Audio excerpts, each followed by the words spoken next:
Hello, welcome to Grana's Garden Stories. I'm Grana, and I am from mid-Missouri. I still got to remember how to say that. And I was going to tell you a story involving time that seems like it's never enough time. And this morning, when I get up, I think about what I'm going to do for the day. And when the end of the afternoon comes, I say, well, I'm not going to get all that done today. But today, I knew that I had culled a rooster 2 days ago in the morning, and I had it soaking in salt water in the refrigerator. And it was just a young rooster, and I'm thankful that I can have the young roosters for my food, because it's really healthy for you to eat nose to tail, and also it's something that is fulfilling if you actually get it clean. Now I'm doing it very rugged. I don't have a plucker, electric plucker, or anything like that. I just and I have to come in here and use my stove in here. I don't have outdoors stove hooked up. I mean, I got a outdoor thing that I made with bricks a couple years ago that I boiled water on it and I popped popcorn on it. But I just think it'd be easier to come in here and dip it in the water in here, and then put it in have a pan, and then I carry it outside and I hang it up on the clothesline out there that I got. It's rigged up to hang up the rooster upside down. And that's after he's hung up out there on the cone that I got on the tree that I cut his jugular or something and let him bleed out. But I don't find that it's anything that's really gross. But when I've told a couple people, they think that what I'm doing is just gross. And I just tell people what I'm doing because I think that it's great that I could do it, that I could even go through the motions of doing it. And I'm trying to raise my chickens so I can have them for my food at least. And it's a therapy. I consider it better therapy than going to the gym or whatever you go to in town. It's just, I got to drive. If I went to therapy in town, it'd be 12 to 13 miles, and it'd be boring because it'd just be methodical, same old, and it'd be something different. They would throw some things in there different, but it doesn't produce anything that you can see with your own hands that you've done. And I want to be better to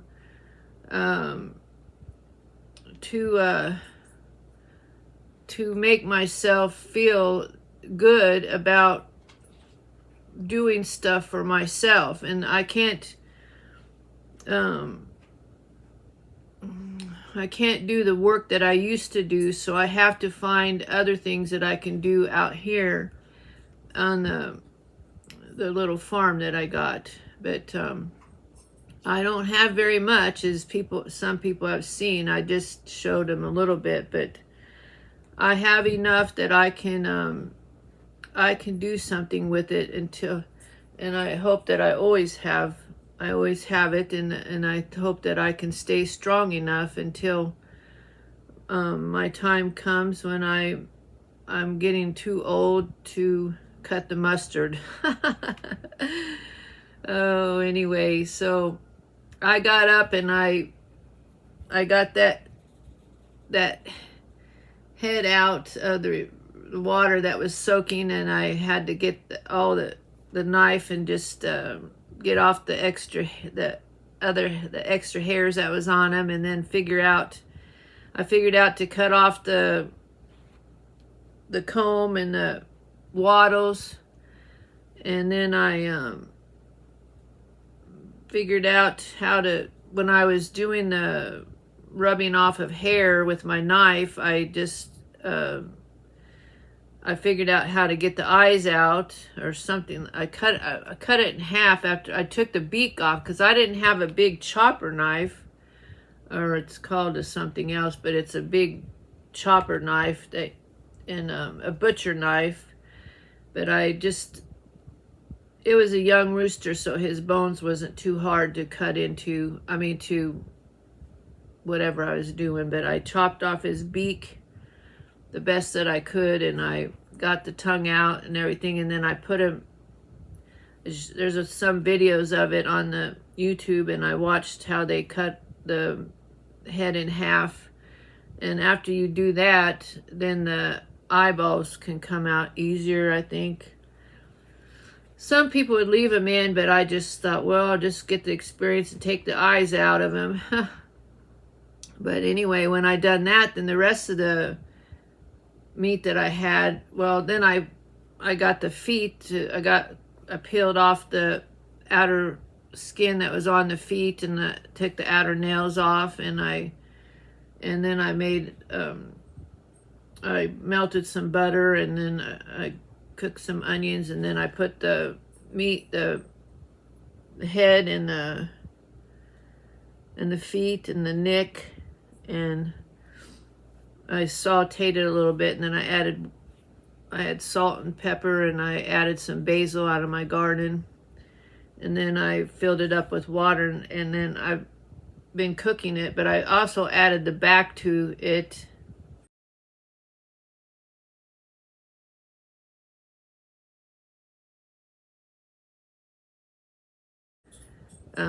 The back meat and the other meat, I know how to chop up a chicken when I learned in the restaurant, because we used to, when I was young, I was 17 or something, and I was 19, I had a job in a restaurant that we had to cut up the chickens to fry them, and so that's when we bought them whole, and then I would learn how to cut up the chicken, so I knew how to do that, and so I put the rest of the meat in the oven to fry in some butter and some olive oil, and I put some salt and pepper on it too. Well, everything seems such a slow process, it just took me time, but I done that, and I shared some pictures I sent some pictures to my kids and showed them what I was doing, and some friends, I just said, hey, look at this. It's the same thing that I showed you on video here. But anyway, I had some yucks and I had some thumbs up. But anyway, I done that, and then I had to peel the potatoes, and when I peeled the potatoes, I mean, this was the side of my body that was affected by my stroke, and the right side, I couldn't use my leg, I couldn't use my arm, and you can see that my mouth is down a little bit, but it doesn't, I mean, I'm not really bad now, but this is the side of my neck that I get spasm in or something, because my neck right here will every once in a while it just tighten up or something there, and I have to go lay down and rest it. But anyway, my hand, when I peel potatoes, this is the hand that I've always used all my life, and it's a little bit hard to use because I haven't peeled potatoes for a long time, and so I have do some, and then I take a break and stuff. But my thumb here it doesn't work the way it used to. And so that took a while, but I got it all done, and then I just put them in thin slices, and then I had to measure out the water. I had the water filled on it, and then I measured out, and I had to put times it by something, and then however much it came out to, and then I put salt in it. So it ended up being, I guess it's 3 teaspoons. I hope it was 3 teaspoons. I put 3 teaspoons of salt in that, and I took a picture of it. I'll show you a little video, but it's just really little.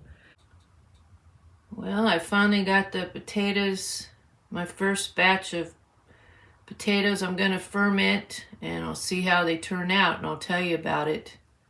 I'm excited to try them.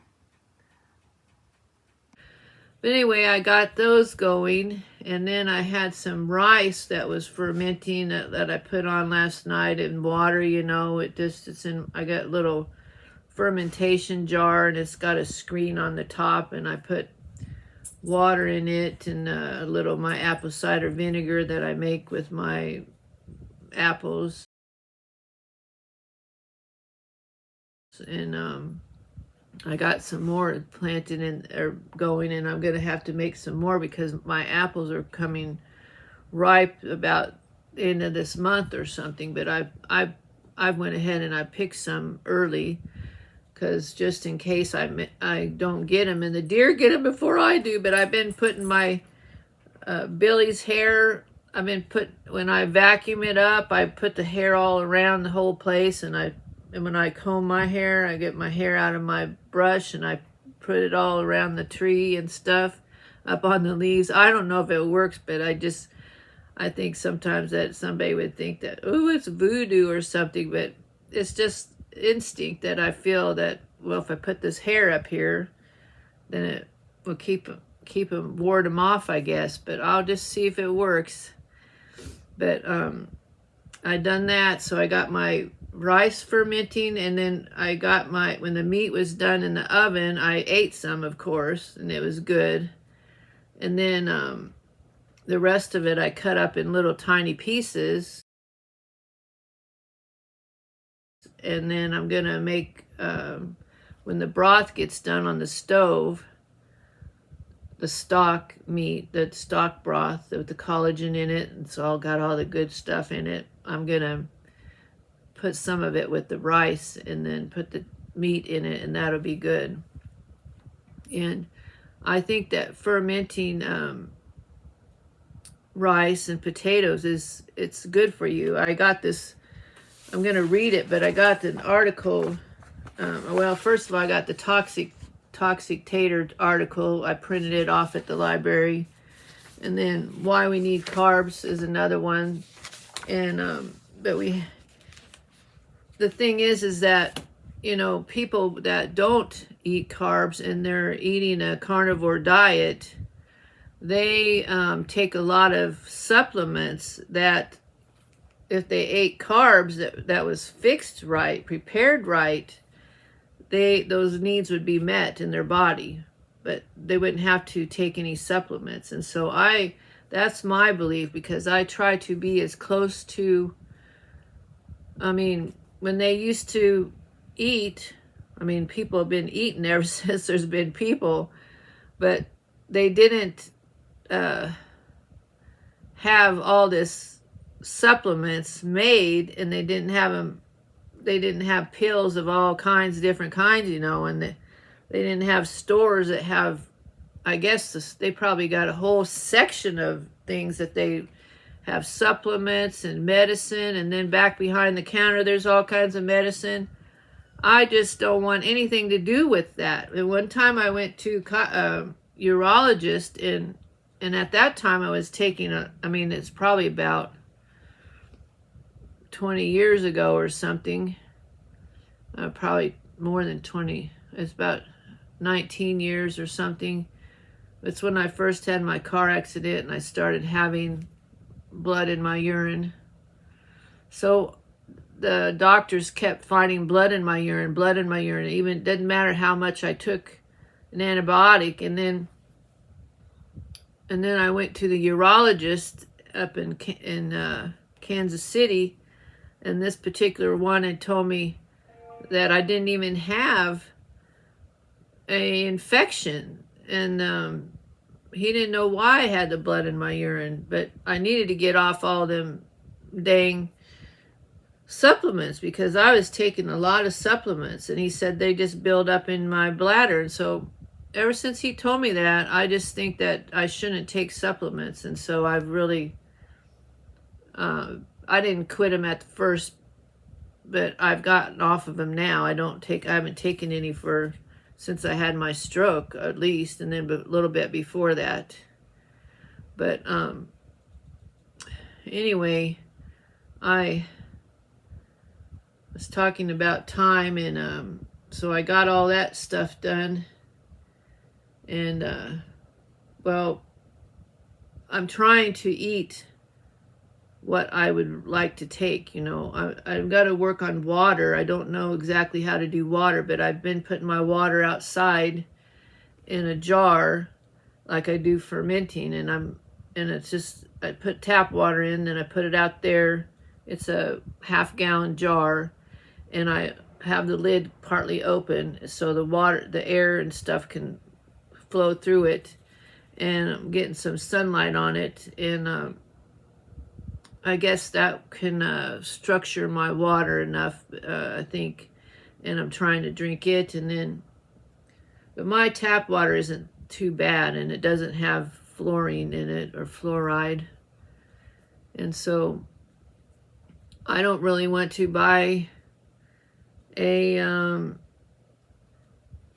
thing that you have to filter your water with, either because the filters cost a hell of a lot of money. And I don't want to have anything that costs me money because I don't have hardly any money. So it helps me to do things in jars and stuff because I got jars.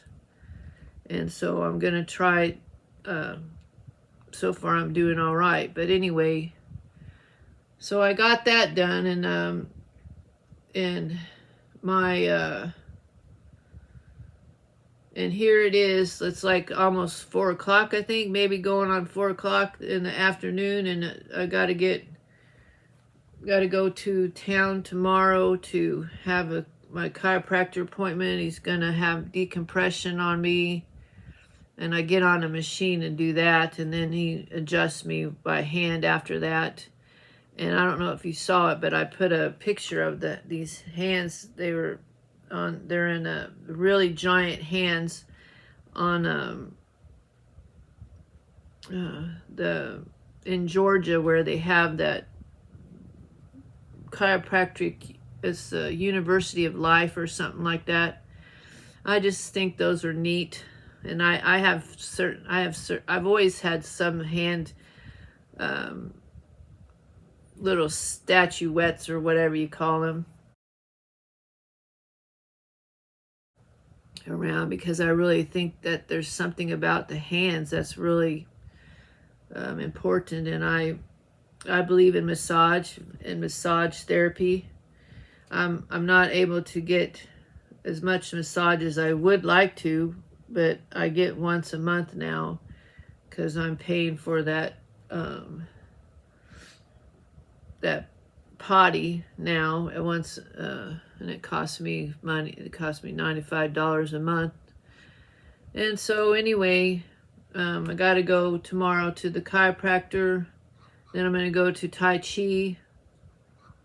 And then I'm going to go to the library and download this. And then I'm going to do a couple other things. And anyway, it seems like I put in the applications for that community help that we have available. And it's been a month now since I turned them in. And I'm looking forward to what they have to say about how they can help me so I can get a new septic tank put in, but I don't know. Until then, I just keep saving, and I keep having a porta potty.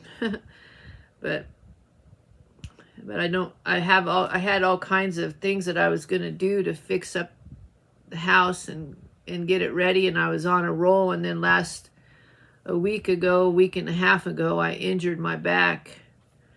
And that's what happens when I get busy and outside and I'm doing stuff. Then there's no way to tell. I told you that I'm always going to be crooked, and so I just injured my back, and I had to stop what my plans that I was doing, and then I had to go to the chiropractor. I went Monday, and then I went Thursday, and then I'm going to go Monday again. Monday would be my usual time, but the last Monday and Thursday was extra. But anyway, the time just keeps going on, and I guess, when the people come to do if they come, if I get help, they'll have to just put up with my house because I'm just the way I am. I just can't do everything that that everybody else can do, because I'm getting older too. I'm 61, but I've done so many things. All my life I worked mainly overnight shift, and I've read that is really hard on a person's body. And so I think when I used to work nights, it was just like being drunk without getting drunk. That's how bad it was. Sleeping and stuff, and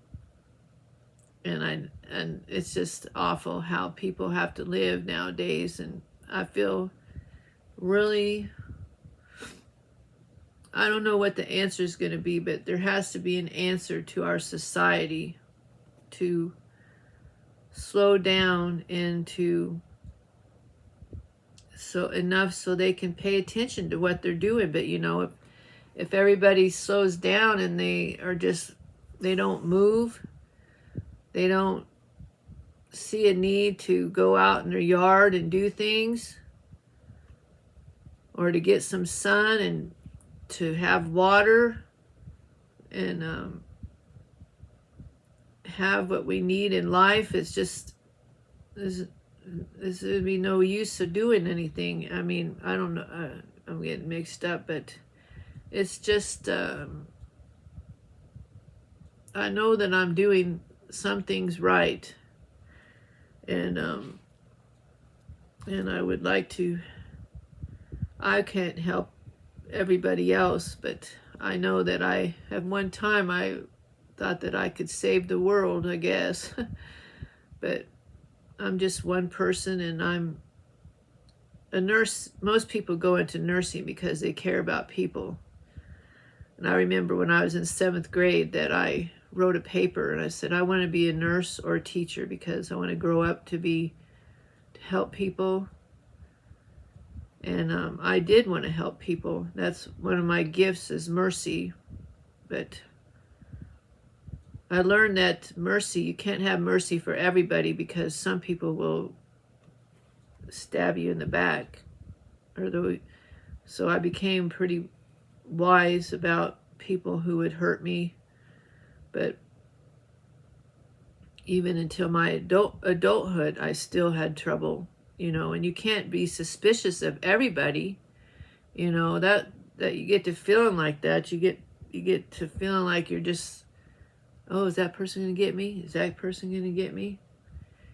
And it's just, that's why I have to rely on God to help me to make decisions about things. And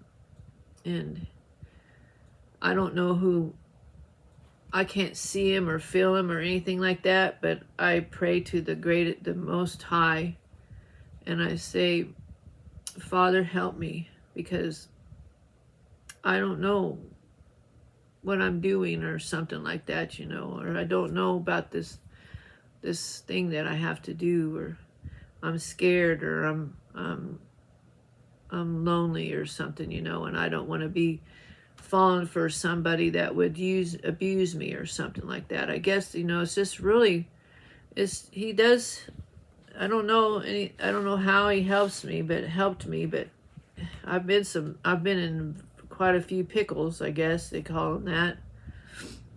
And every time I would do something wrong, I would just say, "Oh," and then I would notice right when I realized it was wrong, I just would.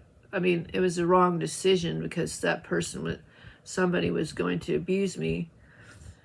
I just said, I mean, it's just an awful feeling. But things have they've gotten a lot better since I don't do some things. When I had my stroke, I quit smoking and I quit drinking. I mean, I've had maybe a few margaritas way back when, I guess, but then I haven't had a drink forever, ever, ever. And I still stay on top of things now, and I like to think I stay on top of things. And it's just the way it is.